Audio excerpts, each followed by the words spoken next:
Hello students, स्वागत है आप सभी का एक बार फिर से MJBRU डेली न्यूज़ में। आज हम बात करने वाले हैं BA BSc BCom के थर्ड और फिफ्थ सेमेस्टर के एडमिशन कब और कैसे शुरू होंगे। तो यहाँ पर थर्ड और फिफ्थ सेम के एडमिशन से पहले मैं आप लोगों को बता दूंगा कि कुछ स्टूडेंट ऐसे हैं जिन लोगों के रिजल्ट में प्रॉब्लम आ रही होंगी, जैसे नॉट फाउंड आ रहा होगा। ठीक है, तो जिन लोगों का भी नॉट फाउंड आ रहा है उन लोगों को मैं फिर से एक बार बता दूं। वैसे भी कई बार बता चुका हूं लेकिन ध्यान नहीं दे रहे हैं कि नॉट फाउंड की दिक्कत तब तक आएगी जब तक आपके जो कॉलेज वाले हैं वो आपका जो प्रैक्टिकल मार्क्स है और असाइनमेंट मार्क्स है यूनिवर्सिटी में नहीं भेजेंगे, तब तक आप लोगों की दिक्कत नॉट फाउंड वाली ही आएगी।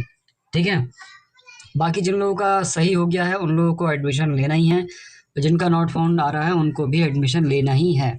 ठीक है, तो यहाँ पर थर्ड और फिफ्थ सेम के एडमिशन की हम बात करेंगे। थर्ड सेम और फिफ्थ सेम के दोनों के जो रिजल्ट पब्लिश होने के 4 से 5 दिन के बाद ही अपने एडमिशन शुरू हो जाते हैं ज़्यादातर कॉलेजों में, लेकिन अभी तक प्रोसेस जो है शुरू नहीं हो पाई है। कहीं न कहीं एक जो दिक्कत है वो यही दिक्कत है कि अभी तक जो है रिजल्ट को पूरी तरीके से वेबसाइट पर पब्लिश नहीं किया गया। उसका कारण ये है कि बीच में तमाम सारी छुट्टियाँ पड़ गई हैं, हॉलिडे हैं, संडे, सैटरडे, इधर-उधर की छुट्टियाँ लगातार पड़ रही हैं। अभी जो आप लोगों के एडमिशन शुरू होने के चांसेस हैं वो 20 तारीख के बाद के शुरू होने के चांसेस हैं। ठीक है, 20 अगस्त के बाद रिजल्ट आए या ना आए, लेकिन कॉलेजों के द्वारा कोशिश की जाएगी कि एडमिशन की जो प्रोसेस है वो जल्द से जल्द शुरू कर ली जाए, क्योंकि कहीं ना कहीं एक जो प्रेशर रहेगा सभी कॉलेजों पर वो रहेगा कि आपके जो एग्ज़ाम हैं वो कोशिश की जाएगी कि दिसंबर तक कंडक्ट करवा लिए जाएं। ठीक है, दिसंबर में ही आप लोगों के एग्ज़ाम जो है थर्ड और फिफ्थ सेम के करवाए जाएंगे। फर्स्ट सेम के अगर स्टूडेंट देख रहे हैं तो फर्स्ट सेम के भी स्टूडेंट इस चीज़ से अवेयर रहें कि इस बार जो एग्ज़ाम होंगे वो आपके दिसंबर तक होने की पूरी पूरी पॉसिबिलिटी है।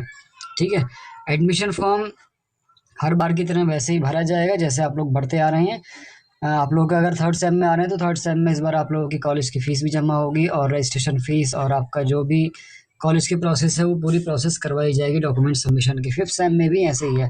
फिफ्थ सेम के स्टूडेंट को मैंने अभी लास्ट एक वीडियो में बताया था, टेलीग्राम ग्रुप में एक लिंक दिया था वीडियो का, जिसमें मैंने बताया था कि फिफ्थ सेम के स्टूडेंट के कुछ सब्जेक्ट जो हैं वो कम हो जाएंगे। ठीक है, कम का मतलब ये है कि अगर आप लोगों ने मान लीजिए BSc में 3 सब्जेक्ट ले रखे हैं, ज़ूलॉजी, बॉटनी, केमिस्ट्री, तो आप लोगों के पास फिफ्थ सेमेस्टर में वही सब्जेक्ट लेने का ऑप्शन रहेगा जो आप लोगों ने ट्वेल्थ में पढ़े होंगे। ठीक है, ट्वेल्थ में अगर ZBC में से ज़ूलॉजी, बॉटनी, केमिस्ट्री में से कोई 2 सब्जेक्ट अगर आपने पढ़े हैं तभी आप बॉटनी और केमिस्ट्री ले सकते हैं या ज़ूलॉजी, बॉटनी ले सकते हैं। ठीक है, ट्वेल्थ का मतलब इसलिए क्योंकि अब जो डिग्री आपकी शुरू हो रही है वो फिफ्थ सेमेस्टर से शुरू हो रही है। अभी तक तो आप डिप्लोमा और सर्टिफिकेट कंप्लीट करके आए हैं, डिग्री आपकी अब शुरू हुई है। ठीक है, फिफ्थ और सिक्स सेम के स्टूडेंट को ही डिग्री दी जाती है, बाकी को अगर फर्स्ट और सेकंड सेम मिला के उन लोगों ने कंप्लीट कर लिया तो डिप्लोमा मिलेगा, थर्ड और फिफ्थ फोर्थ का कंप्लीट किया है तो उन्हें सर्टिफिकेट मिलेगा।